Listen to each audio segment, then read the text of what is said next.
muchísimas gracias a todos por venir a este evento. Mi nombre es Jorge Gerizati, yo soy el presidente del Economic Inclusion Group y voy a estar moderando este panel sobre economía de guerra.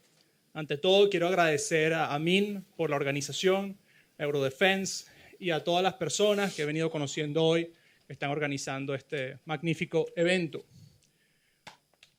La razón de ser de nuestro panel es porque hoy en día los grandes conflictos, las grandes disputas geopolíticas no solo están en el campo militar, sino también en el económico.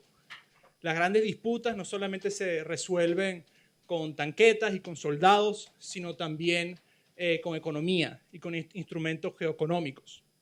Estos incluyen controles de exportación, sanciones económicas, adquisición de inteligencia económica, uso geopolítico de instrumentos financieros y la creación de mercados preferenciales para aliados internacionales. En nuestra conversación de hoy hablaremos sobre economía de guerra, haciendo foco en la invasión rusa en Ucrania. Analizaremos el estado actual de dicho conflicto, haciendo énfasis en las medidas económicas que dichos países están implementando para lograr el crecimiento y resiliencia de sus economías. Cabe destacar que mientras el Fondo Monetario Internacional y el gobierno de Biden prevenía que el año pasado, de hecho en el 2022, que la economía rusa se iba a desplomar tras las sanciones económicas, la realidad ha sido otra. Lamentablemente la economía rusa solamente decreció un 2% en el 2022, creció un 3% en el 2023 y el Fondo Monetario espera que también crezca este año, a pesar de las sanciones de Occidente. Examinaremos también las repercusiones globales de la guerra en Ucrania, en especial sus efectos económicos sobre el mercado único europeo, su sistema financiero y sus empresas. Y más allá de la guerra en Ucrania, espero que este panel ayude a todos los que estamos acá a entender y analizar el nuevo paradigma geopolítico actual en el que vivimos hoy, el cual se hizo referencia en el panel pasado.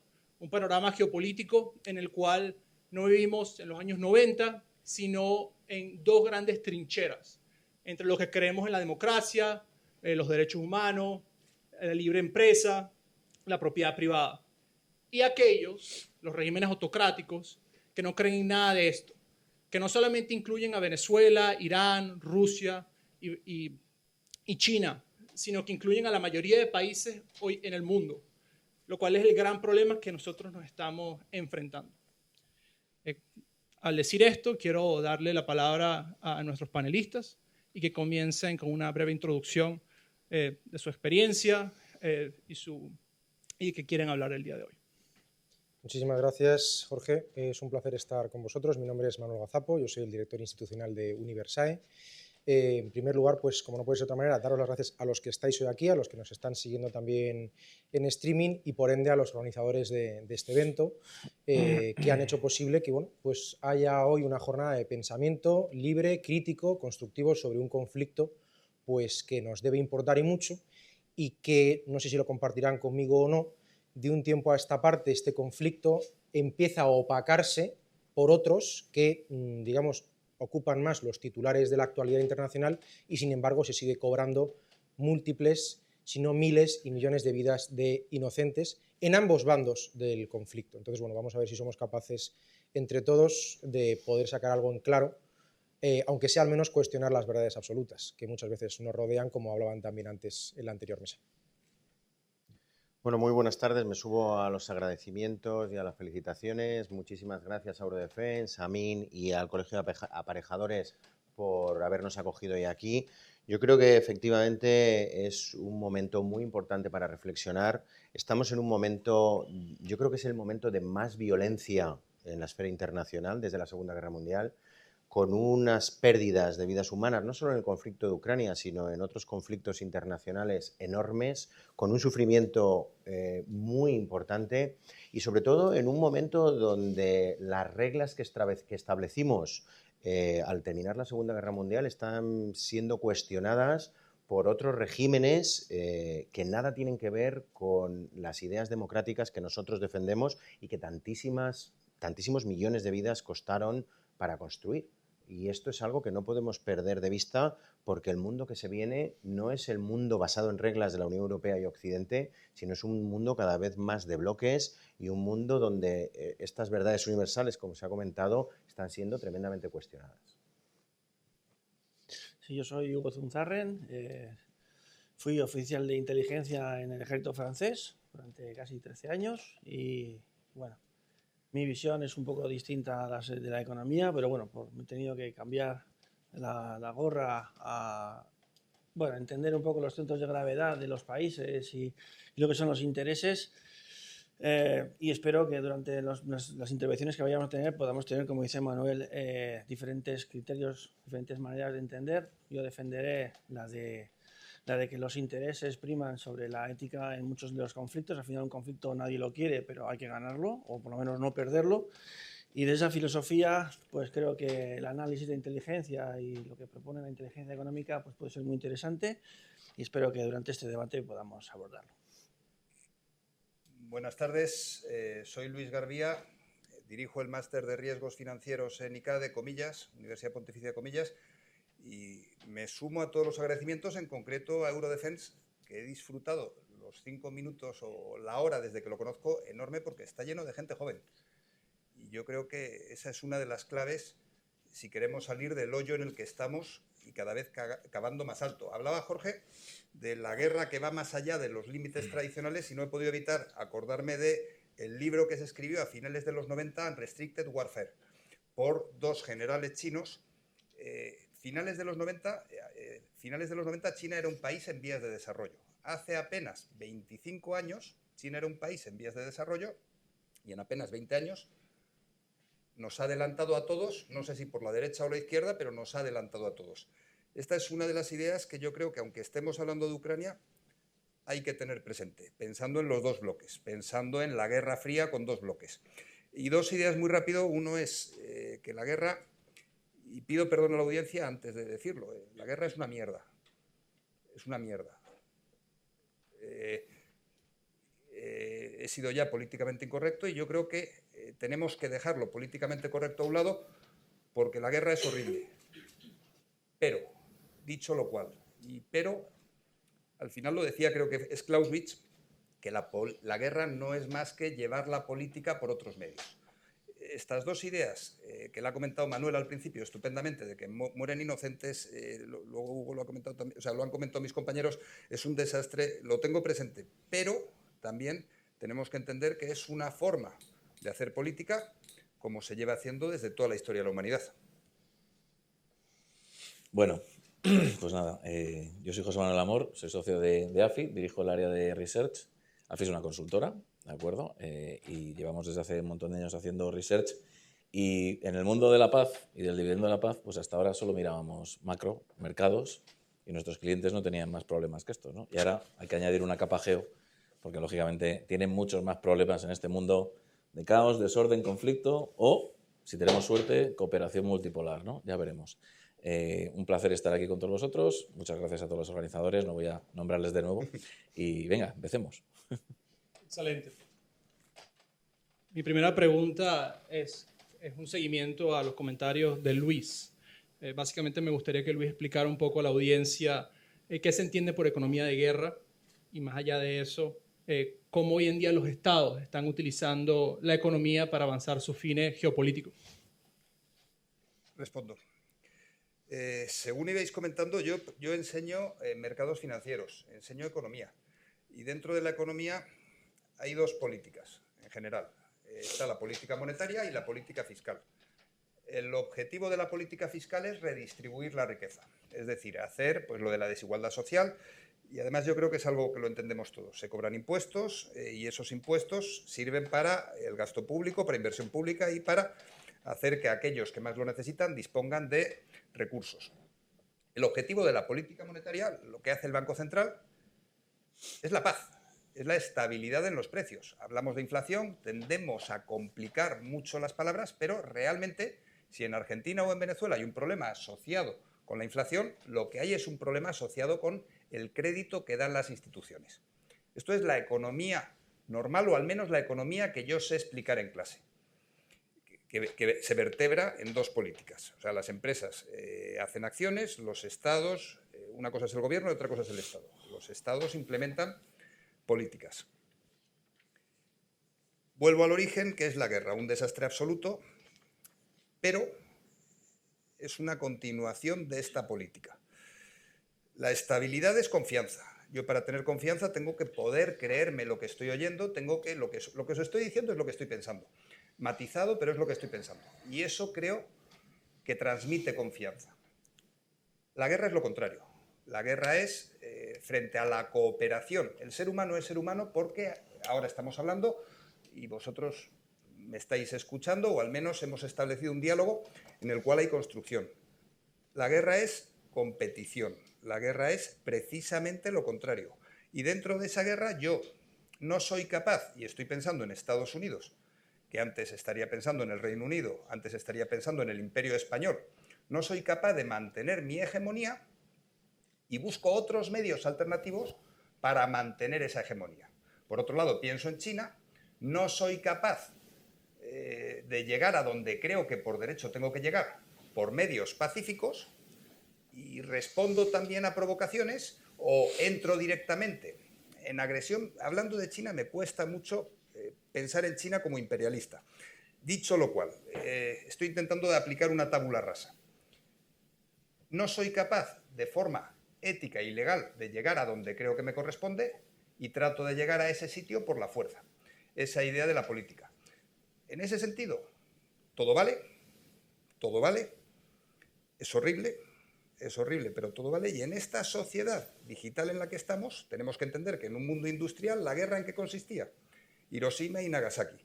Mato a mogollón de gente en 2 segundos y luego Hollywood se pone a contar historias para hacernos creer a todos que eso no ha sucedido. Ahora, en este mundo digital, empezamos a contar muertos en Ucrania, separamos a los niños y niñas, por supuesto, de los adultos, hasta que Rusia bombardea una maternidad. En el momento en el cual Rusia bombardea una maternidad, ya nos dan igual los niños y empezamos a asimilar todo esto. Luego alguien puede hacer un meme, Zelensky pide dinero, no se lo dan, pide dinero en criptomonedas y en cambio sí se lo dan.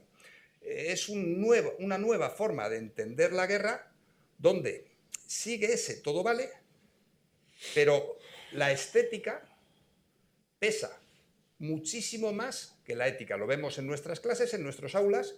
La estética tiene un poder tremendo, nuestros alumnos hacen unos selfies, todos estamos guapísimos en los selfies y luego la realidad es mucho más compleja.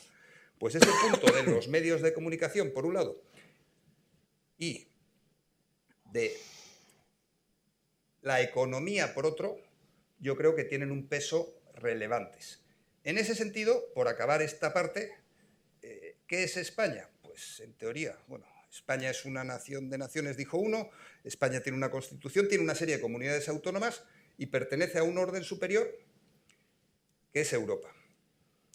Y dentro de ese que es Europa, yo creo que es una de las preguntas que animo a que pensemos en ella. ¿Qué es Europa? Está Eurodefense, tiene ese euro delante, y dentro de este bocadillo que están haciendo entre China y Estados Unidos, ¿qué papel juega Europa? Jorge, podría seguir hablando toda la tarde, pero yo creo que...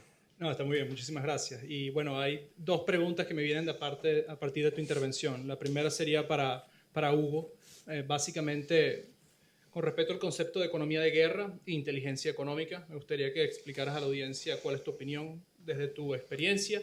Y también una pregunta para Manuel, ¿qué es Europa? ¿Cómo Europa debería entender su posición geopolítica en la actualidad desde el tema de la autonomía estratégica? Me gustaría que primero Hugo y después Manuel con esta pregunta. Pues yo voy a aprovechar que mi compañero ha sido políticamente incorrecto para juntarme, ¿vale? Y voy a ponerles una traducción muy complicada a los traductores. El que más chifle capaor. A ver cómo lo traducen. Ellos no van a conseguirlo. Esto es lo que está pasando en realidad, ¿vale? Ahora ya la economía de guerra que a nosotros nos salpica, y en África también está lo mismo. O sea, ahora ya imperaban los franceses, ahora imperan los rusos. Yo tuve la suerte, sí, de ver cómo los franceses salían de Burkina Faso y llegaba el grupo Wagner, lo vi con mis propios ojos y fue bastante curioso. Y ahora, a día de hoy, ¿qué es lo que está pasando? Pues que todo el mundo se pone a, justamente lo que decía antes, ¿no? Antes cuando atábamos a los perros con longaniza, a ver cómo lo traducen también, ahora ya no se puede hacer eso, ¿vale? Entonces ahora hay que hacer análisis, hay que ver cuáles son las líneas rojas, hasta dónde podemos llegar, quién es el que está enfrente, con quién cuento. Eso se llama análisis de inteligencia. Antes de esas cosas no había porque no hacían falta, ahora resulta que sí. Y tenemos que contar muy bien con nuestros medios, nuestras capacidades y qué es lo que vamos a hacer. ¿Qué es lo que está pasando? Pues que ahora nos hemos pasado al micro y que ese conflicto, que es un conflicto económico, guerra económica, que le llaman, no hace falta que sea entre estados, no hace falta que sea entre empresas, puede ser entre una pyme y una pyme, ¿vale? Todo el mundo quiere ganar, todo el mundo quiere el mismo balón y hay solo uno. Entonces todo el mundo quiere el balón. Eso se llama conflicto en mi casa. Conflicto, dos jugadores, mismo balón, conflicto. Por tanto, las reglas del conflicto también se aplican a la economía y por tanto hay una economía de guerra en esta economía que nos estamos rodeando. Y ya no competimos, como decía, entre países o entre multinacionales, sino que podemos competir con empresas de al lado. Por tanto, tener un scope, un análisis de quiénes son con quienes nos estamos pegando continuamente, aunque sean amigos, aunque sean españoles, aunque sean madrileños. Ellos también me están robando el balón y entonces no me gusta, porque de eso depende mi supervivencia, y entonces tengo que empezar a jugar sucio o hacer lo que tenga que hacer. Y ahí volvemos otra vez a lo que son las necesidades y las líneas rojas, que muchas veces vienen teñidas de ética hasta donde se puede, porque cuando la soga aprieta, el tema de los valores y de la ética desaparece un poquitín. Eso siempre ha sido así, siempre ha sido así. Entonces ahora mismo nunca ha estado más de la actualidad lo que es el análisis y saber qué es lo que podemos hacer, contra quién nos pegamos, es decir, el análisis de inteligencia. Entender qué es lo que van a hacer los demás si nos quieren muy mal, que nos quieren muy mal, y qué es lo que podemos hacer nosotros para contrarrestarlo. Ese es el mundo en el que estamos ahora mismo y en el mundo que tenemos que vivir, el mundo macro que se ha hecho micro. Gracias. Y por cierto, en el espíritu de que esto es una conversación, si alguien quiere hablar o dar alguna respuesta, feel free to do so. Manuel, ¿cómo Europa tiene que afrontar esta situación? Gracias por la pregunta, Jorge. Europa podríamos contestarlo de muchas maneras. Podríamos pensar en primer lugar como desde algún lugar unas coordenadas geográficas, pero si lo centramos más en lo que nos ocupa hoy aquí, que es la cuestión de Ucrania, el concepto de Europa, aunque no sea correcto, y si lo focalizamos dentro de la idea de la Unión Europea, yo tuve la suerte, por compartirlo con vosotros, de formarme con compañeros que están hoy aquí, en la Complutense de Madrid y luego también en la Universidad Pontificia Comillas. Y era curioso, donde dos facultades, una pública y una privada, había coincidencia de opiniones, y eso creo que es positivo, y también discrepancias, aún más sano. Pero una de esas sanas coincidencias es que identificábamos, o los docentes con los que yo pude comprender y analizar las relaciones internacionales, es que Europa, cuando se crea, la Europa que tenemos a día de hoy, la Unión Europea, de alguna manera podría definirse como el mejor mecanismo de prevención de conflictos. Porque si atendemos a la Unión Europea o al continente europeo, desde el punto de vista histórico, o en una escala más humana que política, es un continente tradicionalmente sanguinolento, donde nos hemos estado matando los unos a los otros de manera constante. Oye, cuando se monta la Unión Europea, con las imperfecciones que a día de hoy tiene y tenemos, muchos de esos conflictos los hemos conseguido solventar. Y si han acabado estallando, lo hemos conseguido solventar de manera pacífica. ¿Qué es lo que ocurre? Que citando también a otro de los grandes docentes que a día de hoy sigue teniendo la Academia Española, es que este invento que hemos elaborado a nivel intergeneracional tiene ahora un grave problema, y es que nunca hemos llegado a ser ese global player que sería muy interesante que llegásemos a ser. Porque dentro de esta propia sala, si fuera la Unión Europea, no nos ponemos de acuerdo. Y no os cuento nada que no sepáis. Lo que dice el alto representante Josep Borrell no lo comparte el propio gobierno que tenemos aquí muchas veces. Partiendo de esa base, pues ya es muy difícil que un global player o un actor global tenga una única voz, o una voz que todos los compañeros que estemos aquí hablemos al unísono. Eso es la magia y la desgracia que tiene la Unión Europea. Entonces, es un elemento que yo creo que puede ser ejemplo para otras tantas regiones del mundo desde el punto de vista de construcción sociocultural, socioeconómica, geopolítica, geoeconómica, pero también es un gran ejemplo de lo que no hay que hacer, como puede ser la reacción o la no reacción, si me permitís plantearlo de esa manera, de la Unión Europea respecto de Ucrania. Porque es dramático tener 3 años de guerra y todavía no ponernos de acuerdo. Pero va en nuestro ADN, tanto las partes genéticamente heredadas, que son positivas, como las que son menos positivas o menos envidiables. Sería una especie de dibujo de lo que es la Unión Europea en la que nos encontramos ahora y que nos toca intentar mejorarla o dejarla caer, que también está en nuestra mano. Por supuesto, teniendo en cuenta la polarización política que vivimos y que vive también la sociedad europea, la sociedad latinoamericana, la sociedad norteamericana, que luego, si te parece, Jorge, podemos hablar de ella y el impacto que tiene la guerra que mantiene Rusia con Ucrania, y por supuesto la polarización que también existe sobre el conflicto ucraniano, que nos preocupa mucho. Antes en la mesa en la que estaban los compañeros se hablaba también de cómo era tan difícil trasladar, como nos comentaba Marc, trasladar la realidad que él vivía, o nos lo comentaba también Ana, de cómo trasladar la brutalidad del régimen de Vladimir Putin a nuestras sociedades. La compañera ucraniana nos hablaba de una sociedad europea o incluso española infantilizada.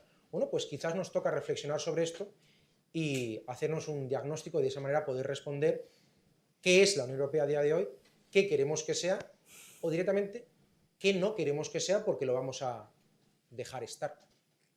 Claro, y haciendo seguimiento a esto, me gustaría preguntarle a José y a Gustavo por las repercusiones que tiene y va a tener la guerra en Ucrania sobre la Unión Europea. Dado la expertise de José, me gustaría saber cuáles son las repercusiones que tú ves económicas y financieras. Y Gustavo, me gustaría saber las repercusiones que tú ves sobre la política y la sociedad europea. Gustavo. Bueno, muchísimas gracias. Yo creo que tenemos que tener en cuenta que, vamos a ver, hay una premisa de partida que no podemos olvidar. El derecho internacional prohíbe el uso de la fuerza en todas sus formas, menos en la aplicación del capítulo 7 de la Carta de Naciones Unidas. La guerra no es la continuación de la política.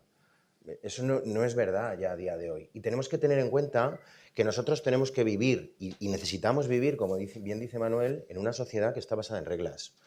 ¿Por qué digo esto? Digo esto porque no solo lo dice la Carta de Naciones Unidas, sino también el G7 en abril dejaba claro que cualquier tipo de anexión hecha por la fuerza, y estoy pensando en la anexión de 2014 a Crimea, es ilegal desde el punto de vista del derecho internacional. Teniendo en cuenta que este derecho internacional es un derecho derivado, un derecho consensuado, que nos permite a las sociedades cada vez más complejas vivir y continuar. Miren, no hay ni un solo conflicto en el mundo que se haya dirimido sin una negociación. Tenemos que seguir continuando. Cuando hablamos de empresas y hablamos de economía de guerra, el principal objetivo de cualquier organización, de las empresas, pero de cualquier organización, de nuestros propios organismos biológicos, es continuar, es seguir hacia adelante. Quizá hasta que a lo mejor a los salmones no estarían de acuerdo porque cuando terminan su ciclo vital mueren y demás, y eso lo hemos visto en los documentales de la 2. Pero fíjense, necesitamos tener un mañana, necesitamos continuar al día siguiente, necesitamos poner encima de la mesa unas capacidades que nos permitan a nuestras sociedades seguir funcionando. Como bien se ha dicho en este panel, la anexión rusa a Ucrania es ilegal. Cualquier tipo de anexión es ilegal. Las implicaciones que tiene este conflicto para las sociedades en las que nosotros vivimos y que hemos construido desde la Segunda Guerra Mundial son enormes, porque nos estamos jugando la legitimidad de un sistema que tanto nos ha costado construir. Y como también se ha planteado aquí, hay otros actores, entre comillas, revisionistas, que buscan no solo deslegitimar, como hace Rusia, con cómo socava la confianza que tiene nuestra sociedad en las democracias, sino también como hace China, con un desarrollo alternativo, el socialismo con características chinas, el desarrollo chino, pero que en último término cuestionan lo que nosotros hemos construido. Y por lo tanto, para responder de forma simple a la pregunta, lo que nosotros nos estamos jugando a Ucrania, que los que más están jugando son los ucranianos, que es la continuidad de su Estado y de su integridad territorial, nosotros como europeos nos estamos jugando un Estado basado en normas que nos ha costado 2 guerras mundiales y tanto esfuerzo que hemos construido. No podemos permitir perder, no podemos permitir que Ucrania pierda. Y esto no es una cuestión baladí, no es una cuestión en relación a las empresas únicamente, es una cuestión si me permiten el símil con la empresa, a la continuidad de nuestro modelo de negocio, que es en el fondo la sociedad que nosotros estamos construyendo. Sí, y mi pregunta para José Manuel, para agregar un poco más de contexto. Hoy en día en Bruselas existen todas estas conversaciones y discusiones sobre cómo aumentar la competitividad del mercado único europeo. Existen propuestas como la de Mario Draghi, como la de Enrico Letta, que hablan sobre perfeccionar el mercado único, generar más integración financiera, generar más integración económica, armonizar las medidas fiscales de nuestros países. Dentro de estas propuestas, dentro de esta agenda económica, ¿cómo afecta o cómo afectará la guerra en Ucrania? Bueno, voy a echarme un poco para atrás, porque es que al final ha habido una pregunta anterior, entonces permitidme que me eche un poco para atrás. Y a lo mejor si soy un poco economista me podéis decir que cambie, ¿no? Pero, a ver, yo creo que tanto la COVID como Ucrania son aceleradores de una transición en la que Europa ya estaba y en el mundo ya estaba. Y es un wake-up call, es un, oye, espabila y huele el café que se está haciendo, ¿no? Y eso lo que genera es, digamos, que la seguridad entre y salga la economía por un lado, que empieces a hablar de suministro, que empieces a cambiar la ley de materias primas críticas, porque no tenemos nada aquí, o no queremos explotarlo porque está en mi jardín y contamina, ¿no? Que contaminen otros. Empezamos a hablar de autonomía estratégica, empezamos a hablar de política exterior común, empezamos a hablar de coordinación, de escala, de todas estas cosas, ¿no? Con lo cual, yo creo que ya venía desde el año 2008, 2010. Yo creo después no vamos a hacer revisionismo histórico, que aquí hay gente que sabe mucho más de historia que yo, ¿no? Pero Europa se suma un poco a ese cambio, ¿no? Y en ese cambio yo creo que hay dos patas muy relevantes, ¿no? Una primera es, como tú dices, perfeccionar un poco el mercado único o hacernos más fuertes y competitivos para el mundo en el que tenemos que desarrollarnos. Pero más allá de estas, ¿no? De suministros, de seguridad, de autonomía, de política exterior, claro, esto cambia totalmente la forma en la que las políticas que antes decía Luis van a tener que desarrollarse, ¿no? Porque al final una economía de guerra, ¿qué es? Es reorganiza los factores productivos para satisfacer el bien, que es, bueno, el bien último, que es, en este caso, ganar una guerra, producir y tener una seguridad en el suministro de armas, etcétera, etcétera, etcétera, ¿no? Y esto tiene muchísimas implicaciones para la política fiscal, gasto público, estamos de deuda hasta arriba con unos estados de bienestar que no aguantan, para una política monetaria que ahora se enfrenta a shocks de oferta que no ha tenido negativos en los últimos 50 años, han sido todos positivos. Entonces, al final, digamos que la guerra de Ucrania es una muy importante shock, una disrupción en algo que ya venía y que lógicamente nos hace despertar. Y en ese despertar, yo creo que, como decías antes, en la pata de temas de mercado único europeo, ¿vale? Yo creo que estamos intentando reaccionar en lo que podemos, ¿no? En lo que podemos con la estructura que tenemos y con la forma de votar que tenemos y con las distintas sensibilidades que tenemos en los países, ¿no? Entonces a mí el informe de Draghi me encanta, me parece fantástico, es un manual de libro, ¿no? Y muchas de las medidas de las 170 son fantásticas, las apoyo y seguro que muchas van a ir, ¿no? Pero las principales, ¿no? Las que requieren cambios en la gobernanza, cambios en el tratado, cambios en... Esas es muy complicado que las tomemos, ¿no? Entonces, sí, ¿estamos redefiniendo políticas energéticas? Lo estamos haciendo. Sí, estamos hablando de un mercado de capitales único para que esa coordinación, esa escala, es decir, que no tengamos 18 fábricas de baterías de litio, sino que tengamos dos muy grandes y muy competitivas. Bueno, todo ese tipo de cosas entiendo que es fácil hacerlas cuando tienes, primero, una guía y, segundo, cuando tienes un compromiso y digamos, un objetivo único entre todos los países, ¿no? Pero yo eso ahora mismo pues no lo veo y lo que vamos a tener que tener es que nos vaya forzando más la situación a tomar ese tipo de medidas. Europa en las crisis suele hacer cosas. Cuando no le aprieta el cinturón, bueno, pues cada uno nos miramos más mercado interno y yo creo que ahora no va de mercado interno, va de competencia contra el exterior o con el exterior. Yo creo que eso que apuntas, José Manuel, si me permites, creo que es verdaderamente interesante y venía también a colación de la perspectiva realista que apuntaba Hugo, ¿no? El balón es uno, o la tarta es una, ¿no? Con lo cual, el problema es el que es, o sea, que esto no podemos minusvalorarlo o pensar que esto, bueno, pues el conflicto de Ucrania queda lejos, no, queda muy cerca y nos afecta de manera existencial y es una absoluta y total violación del derecho internacional, como decía Gustavo, que parece que lo hemos repetido tantas veces y que es una frase hecha. Esto es jodidamente serio. Pero como nos hemos acostumbrado a que ya el derecho internacional de forma constante se viole, pues parece que es un titular más. Que, por cierto, me parece muy interesante y por eso te interpelaba. Cuando hablabas de las wake-ups, ¿no? Como de que la Unión Europea despierte. Me acuerdo de la crisis de 2008, cuando Christine Lagarde, en un documental que os invito a ver, si no recuerdo mal, se llama Inside Job, le preguntan sobre si había visto venir desde el Fondo Monetario Internacional o desde el Banco Mundial, no me cojáis exactamente las palabras. Fondo Monetario. Desde el Fondo Monetario, gracias Luis, se habían visto venir la crisis. Ella dijo que de alguna manera sí, pero que se habían puesto el bikini, cuando lo que en verdad venía era un tsunami. La Unión Europea reaccionó tarde, después de una crisis inmensa. Con el COVID, 3/4 de lo mismo. No sé cuántos wake-ups va a necesitar la Unión Europea para reaccionar. O te cambio el wake-up por otra cosa más terrorífica. Y es, ¿no será en vez de un wake-up o una descarga de una RCP? Os ubico, el RCP es la descarga, ¿no? Cuando alguien entra en parada cardiorrespiratoria, nos pegan el chispazo. Te cambio la idea, es decir, ¿es que nos estamos quedando dormidos o nos estamos quedando muertos? El corazón no te creas que aguanta muchas descargas de Undesa. Yo cuando le aprieto el peso a Hugo para hacerle una RCP, yo me canso y su caja torácica también se cansa. Entonces puede haber un problema. Entonces no sé si es el olor del café o que verdaderamente estamos perdiendo ya no la batalla, sino lo que decía también Gustavo, necesitamos un mañana, pero ¿acaso nuestro organismo desea ya un mañana o somos el salmón de turno? Es muy dramático decirlo, pero te das cuenta que hay una serie de elementos que tú analizas desde el punto de vista económico que son unas llamadas de atención, que no sé si son, insisto, que nos tenemos que despertar o son los estertores de la muerte. Pero gran parte de esos factores son globales. O sea, al final... No, todos. Todos. Pero estoy pensando en la reacción de los bancos centrales callada frente a las últimas crisis que podrían haber llegado a ser sistémicas. La Reserva Federal tiene una nueva herramienta con un nombre complicadísimo para que no sepamos que lo que realmente está haciendo es cuando hay un problema puntual, inyecta liquidez y trata de resolver ese problema antes de que la sangre llegue al río. Se están combinando varias cosas y intentando ser optimista en línea con lo que estás hablando.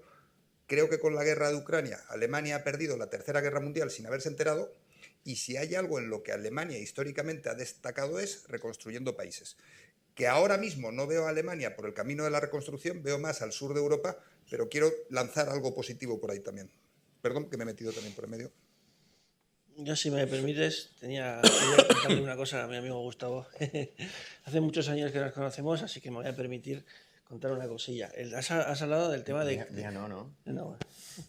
No, por supuesto. Pero has contado lo de Crimea, ¿vale? Y que era una violación flagrante. El problema es que del otro lado se justificaba con diferentes informaciones, relatos, desinformaciones varias. El pueblo de Crimea aparentemente estaba siendo matado de sed porque el batallón Azov había cortado el suministro de agua en el único pipe que daba de beber a esas personas.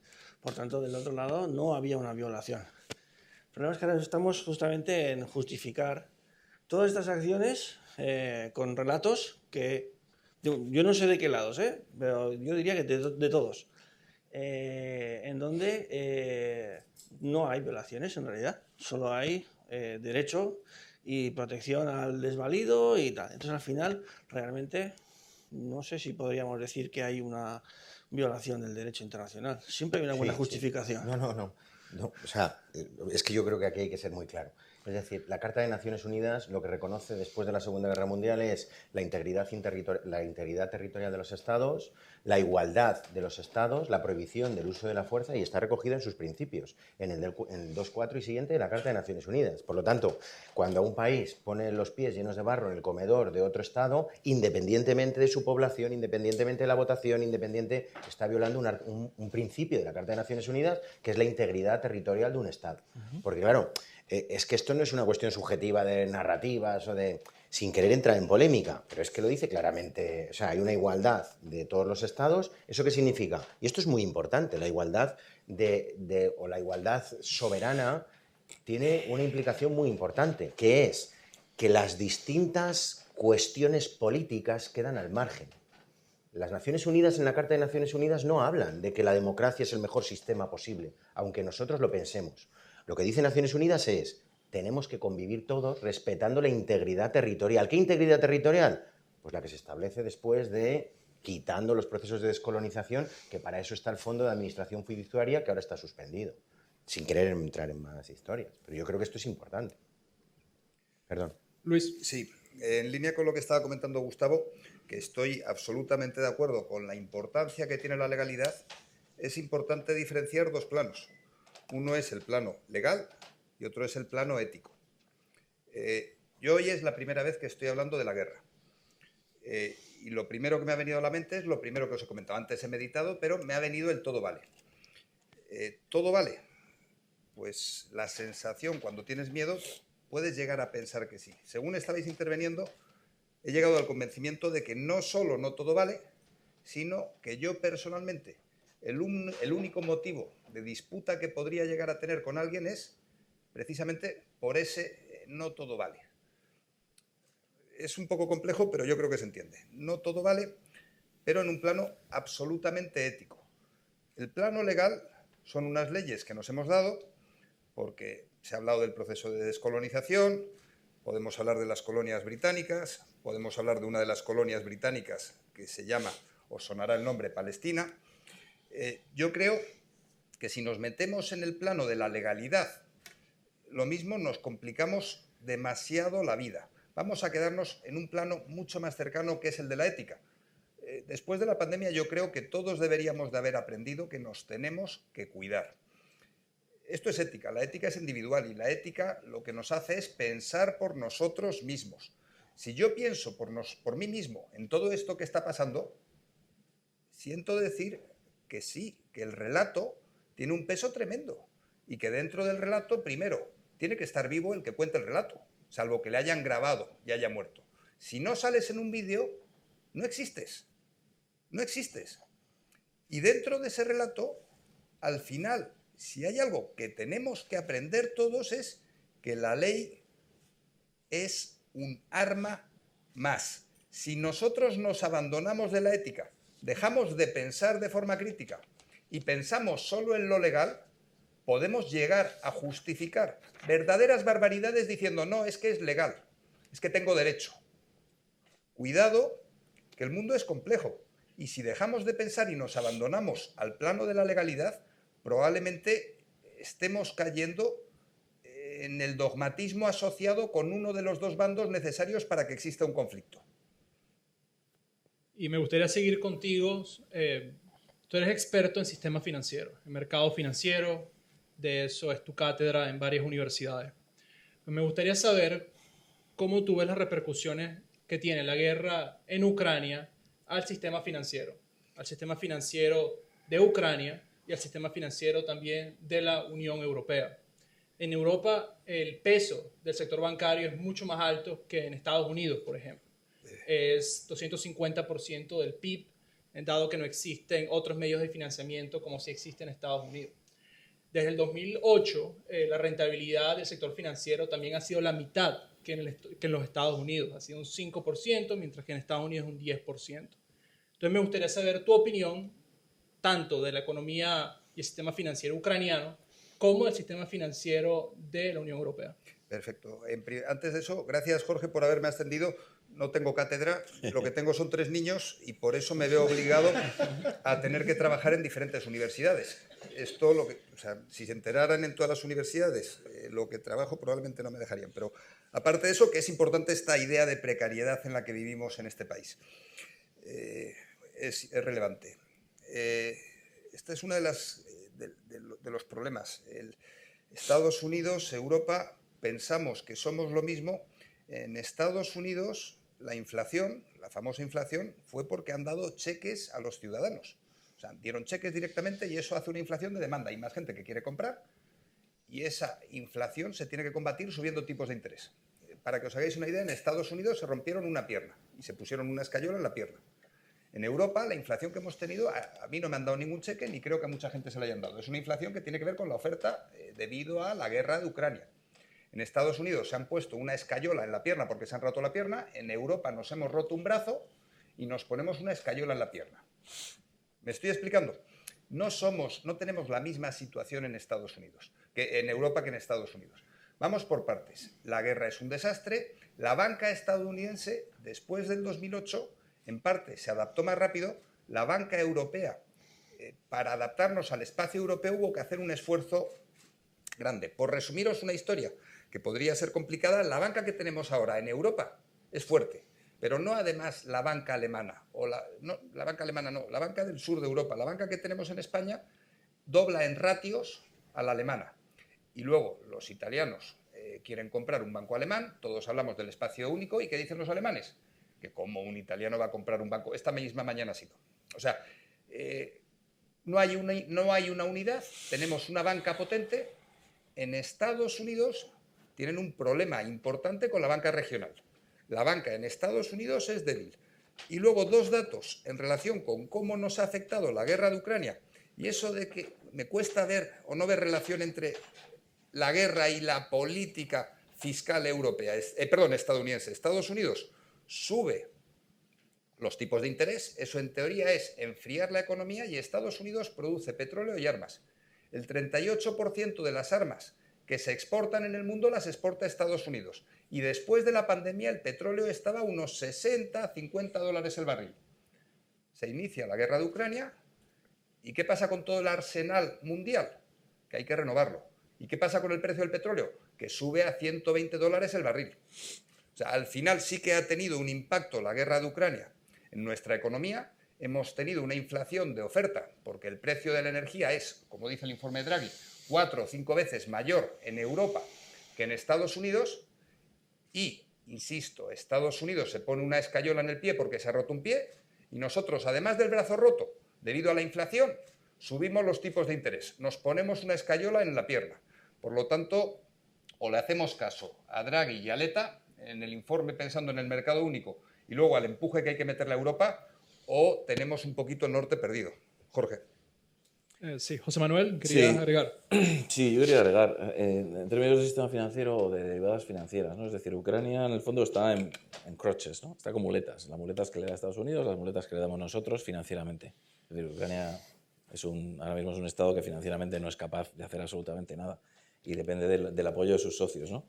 Es el punto uno. Dos, en el resto del mundo, el impacto de la guerra de Ucrania y del contexto geopolítico global, no solo de la guerra de Ucrania, es que tenemos un montón de sanciones, un montón de frenos a la inversión y al intercambio de flujos financieros, y esto lo que está haciendo es que tenemos una fragmentación de sistemas financieros, ¿no? Es decir, tenemos a un sistema del mundo que quiere tener su propio SWIFT, su propia moneda de reserva, etcétera, etcétera, etcétera, pero de momento el sistema predominante es el sistema basado en el dólar.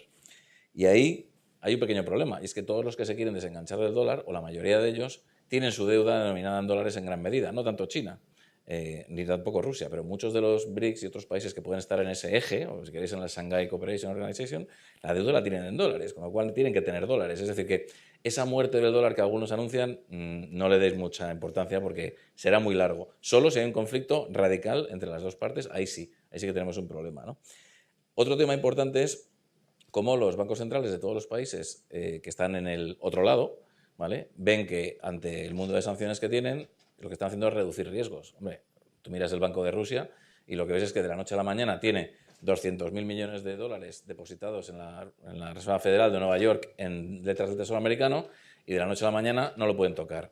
Obviamente no van a volver a comprar un activo ni en dólares ni en euros en su vida. Ahora, ¿cómo tienen el balance? En oro, en yuanes y en rublos. Bueno, pues eso está cambiando el sistema financiero. Tres, a nivel de la Unión Europea. La Unión Europea tiene un sistema financiero muy bancarizado, con un shadow banking que cada vez crece más, que está, regulado, pero que debería estar mejor regulado. Hacer un Capital Markets Union es fundamental si queremos financiar todo lo que vamos a tener que financiar en defensa y en 1000 cosas más, para ese plan Draghi y todos los que vendrán. Pero a la banca, si tú vas a la banca, tienes una imagen que es, si quieres, un poco complaciente, ¿no? Es decir, ha resistido muy bien los últimos 10 años, se ha recapitalizado muchísimo, es mucho más aburrida, el retorno es bastante más alto, de ese 5% que has comentado. El ROE de la banca está ahora mismo en torno al 10, 14, 15%, y si coges, yo qué sé, los instrumentos estos criminalizados, los AT1, los cocos, han dado un 7-8% durante los últimos años, ¿no? Pero, aunque esté bien capitalizada y sea resiliente, no está preparada, ¿vale?, para un shock en el que tengas una exposición, ¿de acuerdo?, que tengas que poner a cero porque haya un conflicto en Ucrania y en otros 4 sitios más que haga que el valor de los créditos que tú has dado a empresas que trabajan en el resto del mundo se vaya a cero. Entonces, el último discurso que ha hecho, por ejemplo, Claudia Buch del Sistema Europeo de Bancos Centrales, lo que te dice es que hay que mirar el riesgo geo en tus balances, el climático, el de tipo de interés, el de mercado y el geo. Y ahí nadie tiene una metodología. Pero no la hay porque es que es un evento que es de cola derecha con riesgo totalmente asimétrico. Los canales de impacto son muy poco conocidos, ¿no? Entonces, digamos que esas son las 3 cosas que yo diría respecto al sistema financiero. En Ucrania, en muletas, a nivel internacional, fragmentándose, pero con un dólar que de momento va a ser la divisa de reserva, salvo escenario de cola de ruptura total. Y en Europa, bueno, un sistema, digamos, que es resiliente a nivel bancario, que tenemos que mejorar mucho en lo que es la pata de financiación en mercado de capitales, que es lo que tiene Estados Unidos maravilloso, que es un mercado financiero tremendamente líquido y profundo. Y luego, ojo con el riesgo geo en los balances bancarios, que eso es importante, ¿no? Ahora te pregunto rápidamente sobre ese último punto. Según tu análisis, entonces, los activos y la evaluación de activos actual y los instrumentos financieros actuales en la Unión Europea o en los Estados Unidos no están internalizando el riesgo geopolítico, no lo internalizan o lo están internalizando mal. Mira, yo llevo 25 años haciendo finanzas y lo de intentar trasladar una prima de riesgo geopolítica a un activo financiero es dificilísimo. ¿Por qué? Porque no lo cotiza el mercado hasta que te estallan las narices y cuando le estalla es tan asimétrico que... Es decir, mira ayer, ¿qué ha pasado esta mañana, no? El petróleo caía a 4 o 5 dólares después de haber venido subiendo, ¿no? Pues ya venían 3 o 4 análisis diciendo la prima geo del crudo se desploma porque Israel dice que no va a atacar factorías petrolíferas. Bueno, a ver, el mercado es muy miope y muy histérico poniendo riesgo en términos de precio de los activos financieros, pero que lógicamente las decisiones de los inversores, que en el fondo son los que financian el gasto en defensa y muchas otras cosas, sí que tienes una percepción de que tienes que cubrirte ante un escenario de cola que no sabes el impacto que va a tener, eso existe. Y lo que estamos viendo es que las opciones muy fuera de dinero, es decir, las que te cubren escenarios de cola, están caras. ¿Por qué? Porque la gente está cubriendo escenarios de cola. Claro, y una pregunta abierta a todo el mundo en el panel. Dado este escenario en el cual Rusia y estos otros países autocráticos están desarrollando sus medios alternativos de pago, sus medios de suministro, sus supply chains alternativos, en el cual están logrando sobrepasar y sortear las sanciones americanas. ¿Cuál es la expectativa o cómo se ve el futuro de la economía rusa siendo una economía de guerra, en el cual 1/3 de su presupuesto está siendo destinado al tema militar y de seguridad? Yo te voy a responder, pero a la inversa, si me permite, si le doy juego a los compañeros. Y creo que, porque lo pueden responder mucho mejor que yo, honestamente. Pero te lo respondo a la inversa y también le planteo la reflexión a los que nos están escuchando, a todos vosotros aquí, para luego que haya también un turno de preguntas y una interacción. Y es cómo está la economía del hegemón mundial, de los Estados Unidos de Norteamérica, y cuál es la voluntad política de seguir apoyando a Volodymyr Zelensky en su lucha para recuperar su soberanía nacional y sus terrenos. Esa voluntad política no es estable, claramente, y tampoco es predecible. Es volátil, es incierta, como diría Zygmunt Bauman, un filósofo al cual os recomiendo leer, es tremendamente líquida. Prever lo que va a ocurrir es tan difícil como que no tenemos muy claro qué quiere hacer Joe Biden, cuando recuerdo que en su momento, si os vais a la hemeroteca, cuando años atrás Putin invade Rusia de nuevo, esta guerra, esta invasión que empieza en 2014, Joe Biden considera que es un conflicto menor. Esto no lo digo yo, lo dice el todavía líder del mundo libre. Luego se dio cuenta que esto era mucho más grave. Entonces se decidió apoyar a Ucrania. Y en ese momento la colaboración económica, la ayuda económica de los Estados Unidos a Ucrania fue inmensa. ¿Qué ocurrió? Que esto es lo que yo os quería comentar. La que se llama la fatiga del colaborador. Muchos de los votantes norteamericanos, que al principio estaban muy a favor de seguir dando millones y millones de dólares a Ucrania, se han acabado cansando. Ahora tenemos a Kamala Harris como candidata a la Casa Blanca y por otro lado a Donald J. Trump, que dice que en 48 horas puede acabar con el conflicto. Es una elección complicada porque no sé qué hará Donald J. Trump, pero tampoco tengo muy claro qué va a hacer Kamala Harris cuando tiene un electorado, un ciudadano que se cansa de dar y dar dinero, porque es lo que se denomina también en el concepto, en el ámbito de la guerra económica y de la inteligencia económica, la fatiga del colaborador, porque ¿hasta cuándo? Y permitirme también que critique constructivamente algo que se ha dicho en la primera mesa, que es que el representante del Ministerio de Asuntos Exteriores, y lo digo como una persona que cree fervientemente en su país, que es España, y en la Unión Europea también, por supuesto, nuestro representante del Ministerio de Asuntos Exteriores ha dicho que se va a apoyar a Ucrania tanto como sea necesario. Bueno, ¿os lo creéis? Hablamos de la hipocresía de las relaciones internacionales. Esto no es un ataque al gobierno, no lo malinterpretéis. Esto es geoeconomía y geopolítica pura y dura. ¿Cómo un gobierno puede aseverar que va a apoyar siempre y por cuanta economía sea necesaria a un país en guerra? Ojalá sí, pero es que hay una fatiga del combatiente. Perdón, una fatiga del colaborador y también del combatiente, que en este caso son los socios ucranianos. ¿Cuánto se puede aguantar esa guerra de desgaste? Tanto en el frente de guerra como en el frente de apoyo. No lo sé cómo lo ven los compañeros. Gustavo. Sí, yo estoy muy de acuerdo con lo que dice Manuel. Voy a intentar articular mi intervención de forma muy esquemática y de forma cuantitativa. Yo creo que en primer lugar es muy importante lo que has dicho en relación al dólar. La función de reserva del dólar y los intercambios financieros internacionales siguen moviéndose en el dólar y China lo tiene claro. Yo me acuerdo en junio en Pekín lo tenían bastante claro. Yo creo que el total del montante de los movimientos chinos creo que está en torno a un 5% del renminbi, de movimientos fuera del dólar. Esto, como bien has dicho, significa que el empuje que sigue teniendo como moneda reserva el dólar sigue siendo muy importante. ¿Ante qué escenario nos encontramos? Como bien dice Manuel, pues nos encontramos en un escenario sobre todo incierto y los mercados financieros lo único que no les gusta y lo único que intentan evitar es esa incertidumbre con el tema de la inversión. De forma esquemática, con el apoyo que está haciendo Occidente a Ucrania. Hace relativamente poco, 3 días, salía publicado el presupuesto de defensa ruso dividido en 2 partidas, lo estoy diciendo de memoria, y estamos ante 128.000 millones de dólares, divididas en 2 partidas, defensa nacional y seguridad nacional. Defensa nacional con cuestiones relacionadas con los temas militares y seguridad nacional mucho más pequeña con seguridad interior. Les voy a poner algunos datos macro. Las partidas de la Unión Europea con respecto al apoyo a Ucrania a nivel general se dividen en 3 partes principalmente. 50.000 millones de dólares en función del Fondo de Defensa a Ucrania, 5.000 millones de dólares en función del Fondo de Defensa General de la Unión Europea. A estas partidas hay que añadir las distintas partidas nacionales en función de las cuestiones que hacen los distintos estados. Estas partidas tienen, por ejemplo, España comprometió 1.000 millones de dólares, Japón 4.200. El apoyo general que ha hecho la administración Biden a Ucrania, que lo comprometió en abril, sobre todo para blindar ese apoyo a Ucrania, por si acaso el tema de Trump en noviembre, que veremos a ver y que cambiará ese apoyo incondicional, como decía nuestro compañero, es de 71.000 millones de dólares.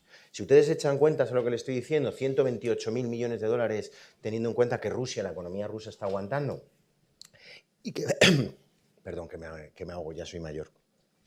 Como bien decía en Foreign Affairs el director de la CIA en abril, Rusia ha perdido 2/3 de todo su arsenal de carros de combate. 2/3. Y tiene capacidad de reposición.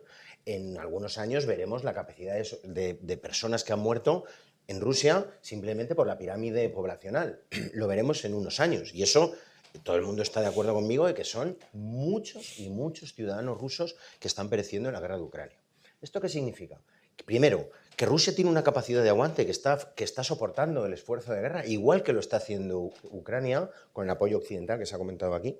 Voy terminando, sobre todo porque me hago. Pero tenemos que tener en cuenta, como bien ha dicho Manuel Gazapo, que este apoyo no es incondicional.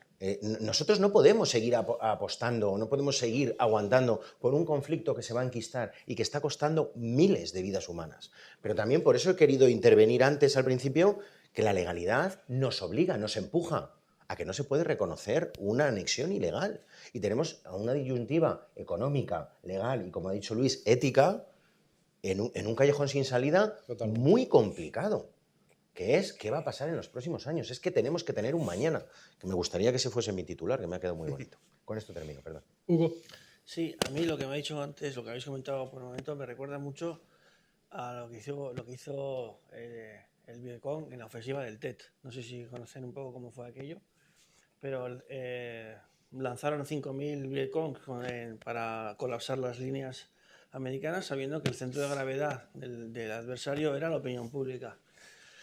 Ya había un cansancio, no en este caso del colaborador, sino de la opinión pública y de los periodistas y demás. Llevaba demasiado tiempo sufriendo y entonces dijeron, este es el centro de gravedad, voy a mandar 5.000 soldados a que los maten, pero la opinión pública estadounidense creerá que están perdiendo la guerra y de hecho la perderán simplemente por esa creencia. Creo que esa es una profecía autorrealizada, ¿vale? Un efecto Pigmalión del libro. Eso en estrategia militar se hace con bastante...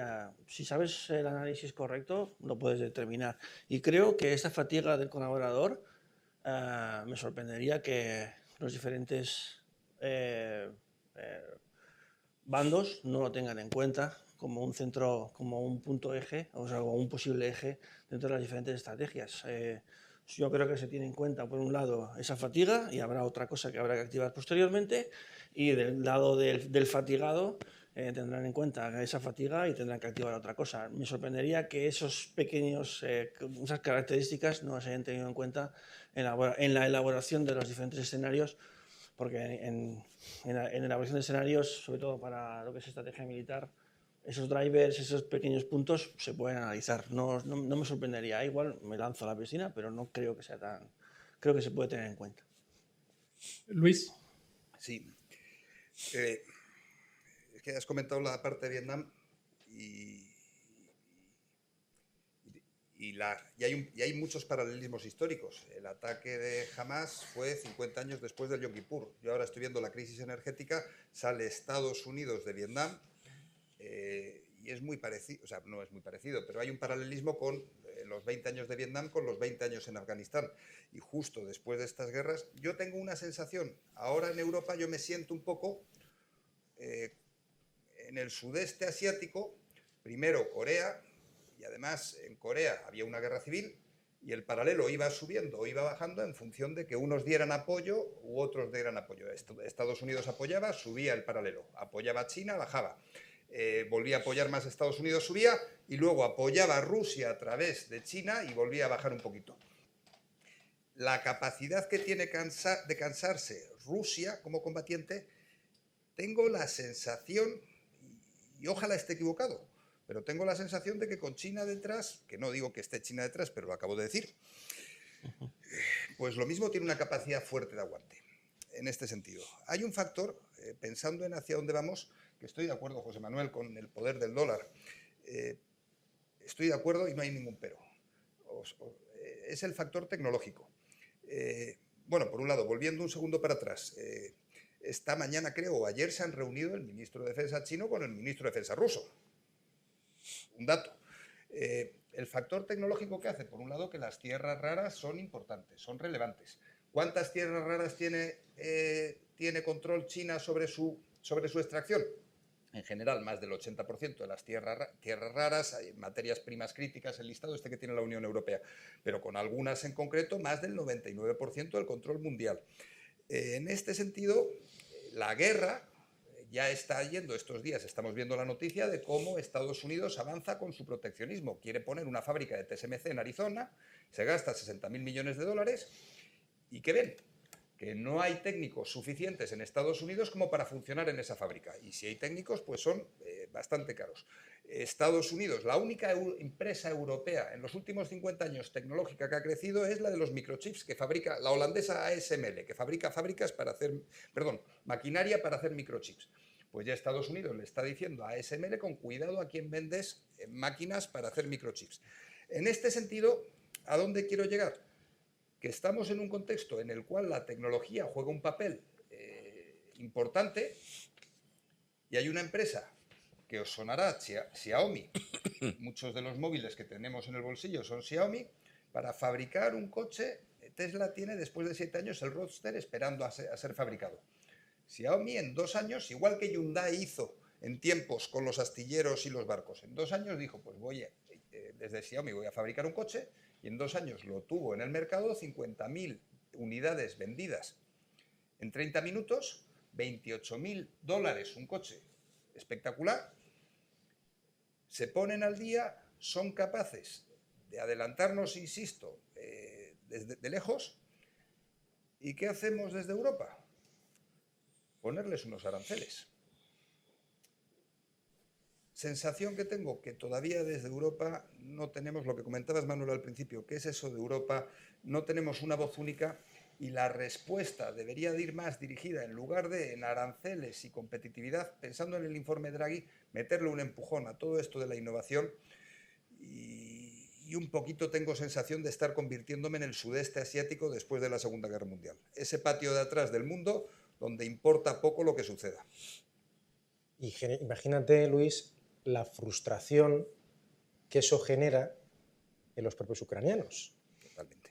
Porque somos sus socios. O sea, ellos tienen una amenaza existencial, que es un líder mesiánico que tiene la determinación de una política exterior absolutamente agresiva, ultra realista, donde tengo que barrer del mapa a Ucrania o absorberlo porque es mío.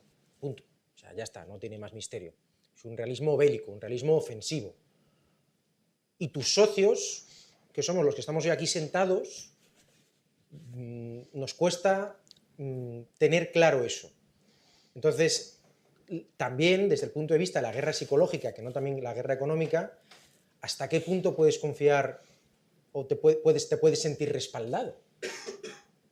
Eso es bastante inquietante también. Es decir, ¿cuánto puedes aguantar así si tampoco nosotros tenemos esa capacidad, esa estructura, esa determinación?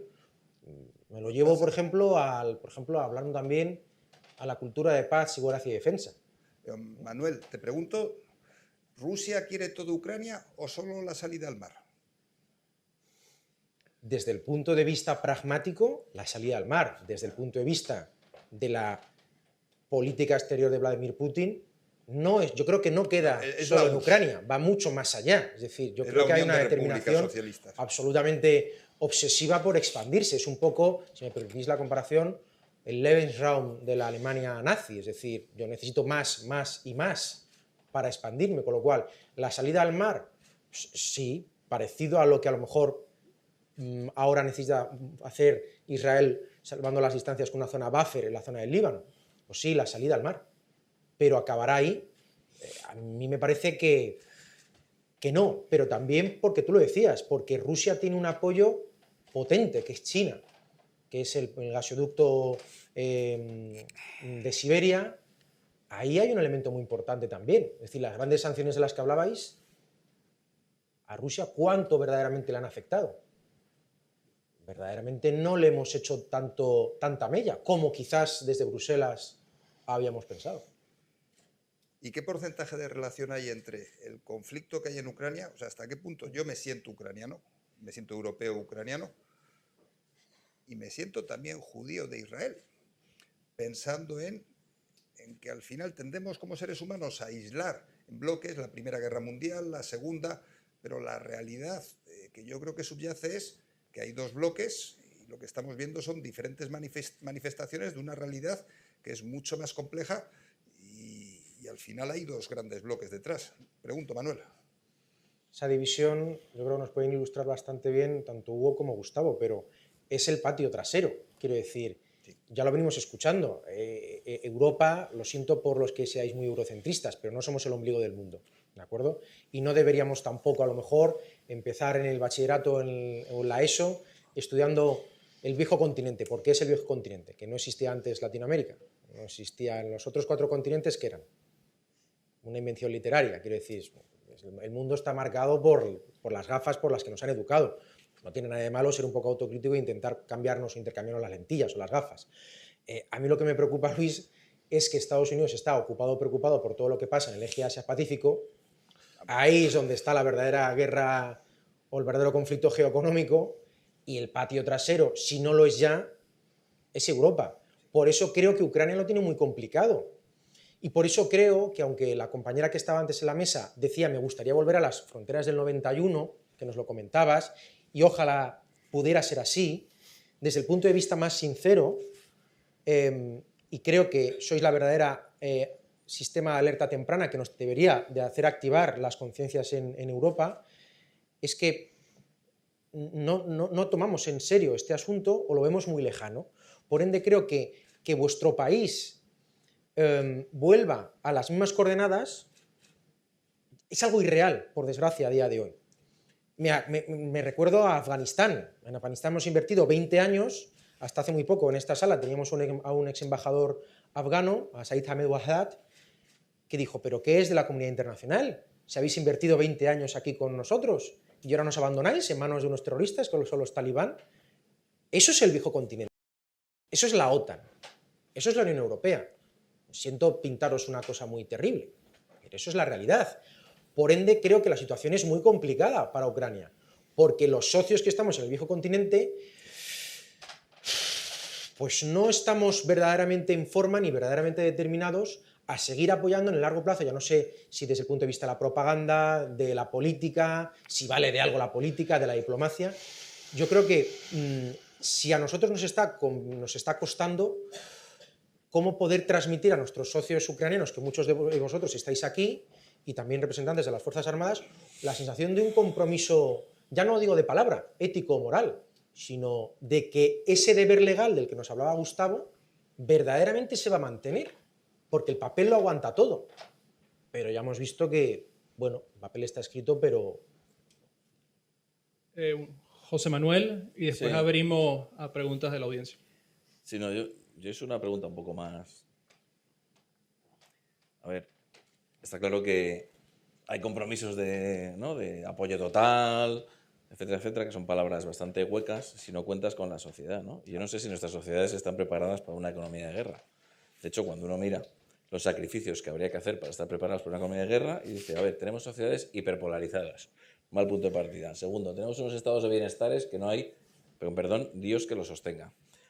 Ahí sacrificios también vendrán, ¿eh? 3, tenemos un tecnoautoritarismo que cada vez me poluciona más, perdonadme el verbo, ¿no? La discusión y el mensaje. Tenemos unas crisis de valores brutales. Tenemos a las generaciones que cada vez que pasan años están más insatisfechos con la democracia. Los únicos que están satisfechos a tope es el Silent Generation, que son los que ganaron las guerras y lucharon por la democracia. Los X, cada vez menos, los millennials, yo os cuento, y los Z ya, olvidaros. Este verano había un titular, 26% de los españoles estarían en algunas condiciones dispuestos a ceder, ¿no?, derechos a cambio de que les satisfacieran sus necesidades. No estamos preparados. Entonces, no podemos jurar que vamos a apoyar si no estamos preparados. Entonces, yo creo que hay que mirarse mucho a las sociedades que tenemos, ¿eh? Es decir, yo cuando a mis alumnos les hago la broma, a los del máster, bueno, sale el tema de la guerra y tal. Bueno, ¿vosotros estaréis dispuestos a hacer el servicio militar? ¿Qué dices? Yo antes me voy del país. Eso es el 80% de la gente. Eso es muy dramático, pero es que eso es real. Esto lo hablamos muchas veces y posiblemente lo tratéis también vosotros en clase, lo planteéis, muchas veces lo saco a colación. Esto es fascinante. Cuando vemos las estadísticas del Instituto Nacional, aunque pueda muchas veces ponerse en crisis, vemos cuán valoramos o cuánto se valora, cuál es la institución que más se valora en España. Y sale las Fuerzas Armadas, la Guardia Civil. Y inmediatamente después o previamente, si estaría usted o no dispuesto a dar un porcentaje del Producto Interior Bruto. La respuesta es no. Es fascinante valorar algo, pero no nutrirlo. No, defiéndame usted, pero hágalo como usted pueda.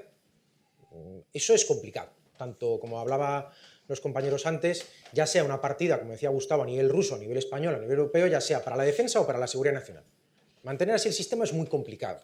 Esto es como con la COVID, ¿no? Intente usted hacer una resucitación o que la gente pueda respirar mejor sin tener respiradores. Pues no, mire usted. A alguien que corra un maratón, si a alguno de vosotros os gusta hacer deporte, podemos mejorar vuestro rendimiento reduciendo vuestra cuantía de oxígeno siempre que esté medido. Si lo llevamos en exceso tendréis una situación de hipoxia y por ende os caeréis al suelo. Es decir, ese es un límite en el que vamos a llegar. Vinculado a lo que tú decías, ¿cuán profunda es? Hablábamos también de Eurodefense, que es, como bien nos comentaba Min, una entidad perteneciente a la COE y al CSDN. ¿Cuál es la voluntad que tiene en España la gente de defender su soberanía nacional? Es muy reducida. Y sin embargo, no tan lejos, a pesar de los kilómetros que decíamos, hay una guerra y la gente se está viendo obligada a ponerse en el frente. Es que hay una disociación de realidades tan tremendamente paralela que venía un poco a colación de lo que tú planteabas. ¿Es una sociedad infantilizada? No lo sé. Pero lo que sí está claro, que es un diagnóstico, que a mucha gente no le gustará, pero lo que sí es cierto, no sé si estaréis de acuerdo, es que este estado de bienestar que tú referenciabas, que ha costado tanto construir, y las dos guerras mundiales que planteaba Gustavo también, y las que nos hablaba Hugo también y José Manuel, han generado la sensación de que esto viene dado. Por lo tanto, pues no hay que hacer nada. No, esto no está garantizado en absoluto.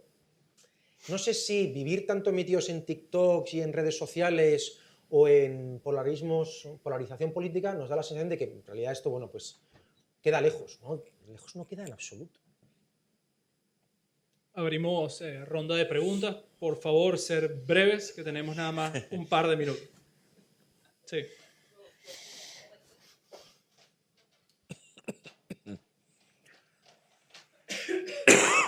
Muchas gracias. Pues era un discurso, pues para mí como una ducha fría, pero hay muchísimas cosas que decir. Pues soy ucraniana y mis pensamientos están determinados por eso. También trabajo como profesora en dos universidades. Aquí ya platicábamos que cómo se cambió por un poquitín el pensamiento de entorno académico aquí en España, pues por lo primero los pobrecitos, y esto no es nuestra guerra, el segundo año sí nos toca, como decían ustedes, desde el punto de vista económico, y ya lo sienten. Pues, y aquí usted, Manuel, es que muchas cosas había dicho sobre cansancio de colaborador. Yo soy ucraniana y no puedo ser fría con las cifras. Por supuesto, un 100%, un país nuclear con con todos los discursos que yo sé desde dentro por muchos años analizándolo, no va a frenarse con este acceso del mar, no comiendo toda la Ucrania, va a convertir la gente que va estar ahí en los luchadores, en una carne de... Esto es el análisis desde dentro, desde que lo vimos por los siglos. Pues sí, hay que contar con una cabeza muy fría qué es más caro para Europa infantilizada que no quiere luchar, es que yo puedo ver cambios en mis estudiantes. Por lo primero, que antes de la guerra, mis niños, como la élite futura de Ucrania, pues estuvo disfrutando de estos Erasmus en Europa, siempre esta fe en el derecho internacional, en el cartel de ONU, era enorme. Era simplemente 100%. Es como la fe ustedes tienen ahora, que alguna cosita, alguna bomba en España, OTAN todo junto va a atacar a Rusia. ¿Ustedes creen en eso? ¿Sí? Es que mis estudiantes sí, dicen que sí. Nosotros creemos en esto, que de inmediato Rusia va a ser destruida. Y ustedes deben saber que Rusia no va a frenarse con Ucrania, va a entrar en OTAN, en 3 países bálticos y en Polonia 100%, en algunos 5 años, porque los apetitos crecen. Y esta fe va a evaporarse. no solamente, pues nosotros vivimos con esta fe, con la construcción que nos ganamos después de 2 guerras mundiales. La guerra no llegó antes en el continente europeo por esa fe. Y ustedes creen, y esta creencia es pues como un cemento, como una roca. ¿Y si no? Y si pues Estados Unidos que tienen esta capacidad no van a atacar. Y como esta patita de gato, ¿sabe? Pues una bombita chiquitita, pues táctica para destruir un poquito de Estonia. ¿Qué es Estonia? 1 millón de la gente con algo más. Y sin reacción, pues muy caro atacar a todos nosotros. Y ya no hay fe, y ya es caos. Y con este, ¿saben? Con este avance tecnológico, ¿Qué quiero platicar sobre mis estudiantes ucranianos? Desde este año, el servicio preparación a los ucranianos jóvenes que no son militares para nada es obligatoria. La gran parte de mis estudiantes pues son pacíficos, todo eso. Están participando voluntariamente, pues son jóvenes, algunos ya salieron de la universidad y están en esta parte frontera. Nosotros creemos aún, nosotros no tenemos esta fatiga de luchar. Y pues ustedes deben, y yo creo, y yo enseño a ellos a creer, porque hay la gente, pues, no, mi burbujita, pues, es que yo quiero decir, mi burbujita cree en esta democracia, cree aún en este orden. Y me parece que hay que apoyar a Ucrania hasta este momento en que creemos en democracia. Y si nosotros dejamos de querer, pues que entre. Ya va. Bueno, pues, sí. Muchísimas gracias. Me hubiera encantado continuar esta discusión y esta conversación por 1, 2 horas más, pero a mí me está comentando que ya tenemos que cerrar la conversación. ¿Cuántos minutos más tenemos para la pregunta? 10 minutos, ok. Con este caliente que nos has puesto, media hora mínimo, aquí aguantamos. Claro. Exacto. Ya estamos deshidratados. Pregunta, por favor, ser breve y después. La pregunta sería si podemos permitirnos otro Kabul, otro desastre, otras imágenes como lo de Kabul, me refiero a Occidente en general. Porque, claro, lo que decís es cierto, todo el tema del cansancio lo vemos en los políticos, además las políticas a corto plazo, pero, claro, no habría que procurar hacer entender a la población lo que se está jugando, es decir, es un tema existencial para Ucrania, pero a la larga es un tema existencial para todos. Estados Unidos no puede permitirse otro Kabul, y yo creo que en parte por eso, bueno, y por el 5N. El 5N, que esto es una cosa, yo creo en la democracia, me parece maravillosa, y está ahora todo el mundo parado esperando a que se decidan unas elecciones que para ganarlas tienes que invertir $1.000 millones mínimo. Pues Estados Unidos no puede permitirse otro Kabul y por eso ahora en gran medida, además del 5N, está de perfil. Es mi opinión. ¿Ahora tú?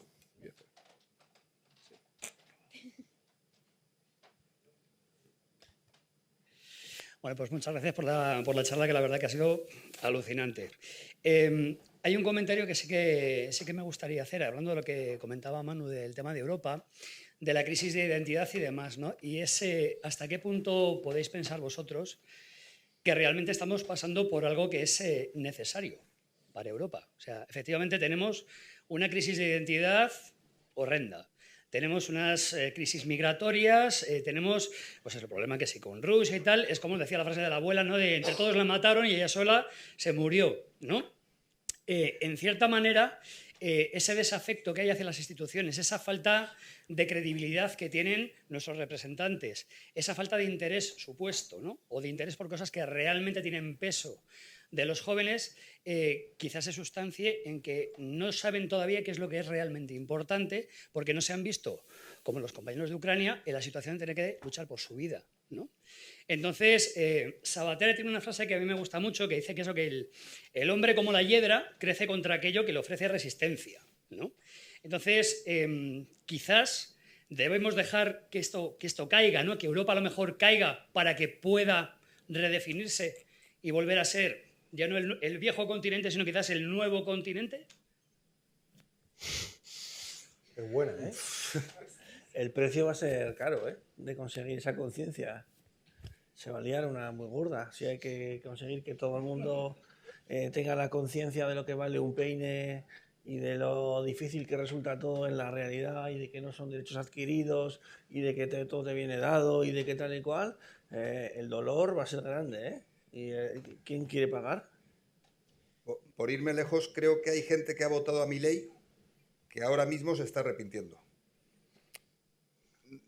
No estoy entrando en que uno tenga razón o no. O sea, la enfermedad es la fuente de toda buena salud. Lo que pasa es que yo personalmente hay experiencias que si las puedo vivir en cuerpo ajeno, casi que mejor.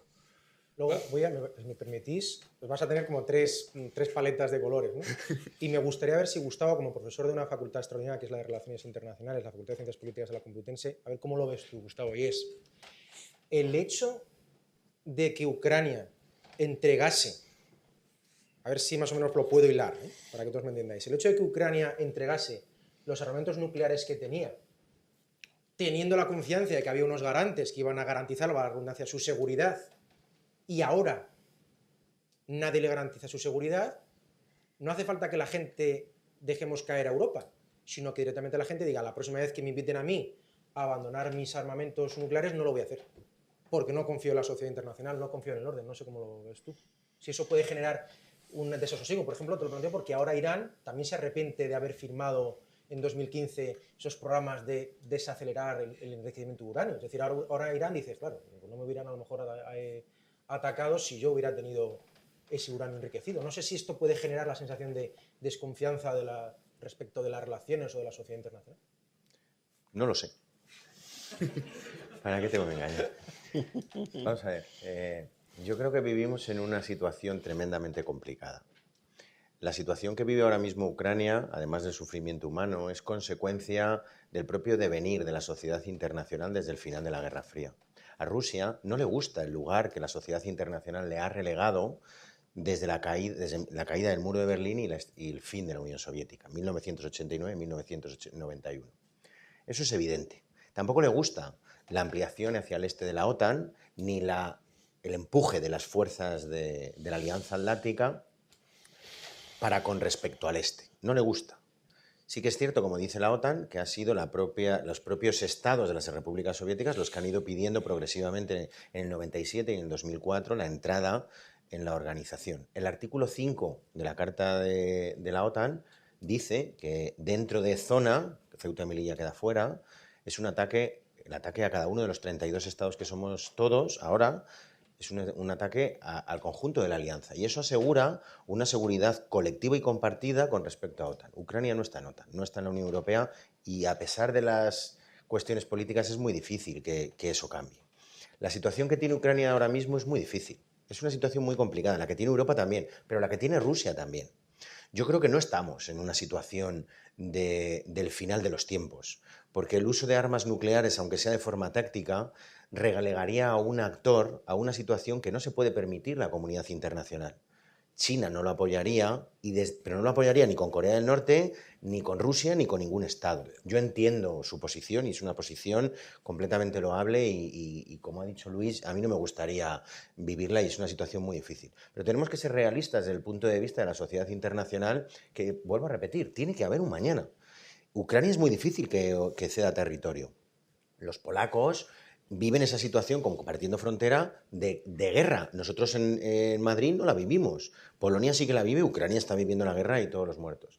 En principio lo que quiere Rusia, además de la salida al mar, es empujar hasta el río, conseguir quedarse con toda la zona del río. Pero, claro, si yo le entiendo a usted, pero la situación es que ya nos pasó con Hitler en su momento.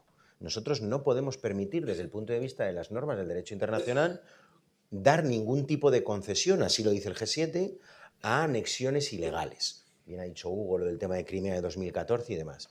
Pero es una situación muy difícil porque ni la OTAN se puede permitir, con el tema de las armas nucleares, entrar en guerra con Rusia.